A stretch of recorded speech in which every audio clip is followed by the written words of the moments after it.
গাজীপুরের কোনাবাড়ী থানার সামনে বৈষম্যবিরোধী ছাত্র আন্দোলনে পুলিশের গুলিতে নিহত হৃদয় হোসেনের লাশ প্রায় ১ বছর পর তুরাগ নদ থেকে উদ্ধার কাজ করেছে ফায়ার সার্ভিসের ডুবুরি দল।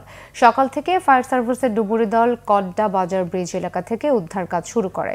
বিষয়টি নিশ্চিত করেছেন গাজীপুর ফায়ার সার্ভিসের উপসহকারী পরিচালক মোহাম্মদ মামুন। ২০২৪ সালের ৫ আগস্ট বিকেলে বৈষম্যবিরোধী ছাত্র আন্দোলনে অংশগ্রহণকারী এক ছাত্রকে কোনাবাড়ী থানার সামনে প্রকাশ্যে গুলি করে হত্যা করা হয়। সেই হত্যাকাণ্ডের ভিডিও সামাজিক যোগাযোগ মাধ্যমে ছড়িয়ে পড়ে। পরে ২৬ আগস্ট হৃদয় হোসেনের ভাই ইব্রাহিম বাদী হয়ে সাবেক মুক্তিযুদ্ধ বিষয়ক মন্ত্রী মোজাম্মেল হক সহ ৫৭ জনের নাম উল্লেখ করে এবং অজ্ঞাত আরও ৩ শতাধিক ব্যক্তিকে আসামি করে হত্যা মামলা করেন। এ ঘটনায় নিহতের বোন বাদী হয়ে আন্তর্জাতিক অপরাধ ট্রাইব্যুনালে একটি হত্যা মামলা দায়ের করেন। এই মামলায় কোনাবাড়ী থানার সাবেক ভারপ্রাপ্ত কর্মকর্তা আশরাফ উদ্দিন সহ ১১ জনকে গ্রেফতার করা হয়েছে। গ্রেফতারকৃতদের স্বীকারোক্তিমূলক তথ্যের ভিত্তিতে তুরাগ নদ থেকে হৃদয়ের লাশ উদ্ধার করা হয়।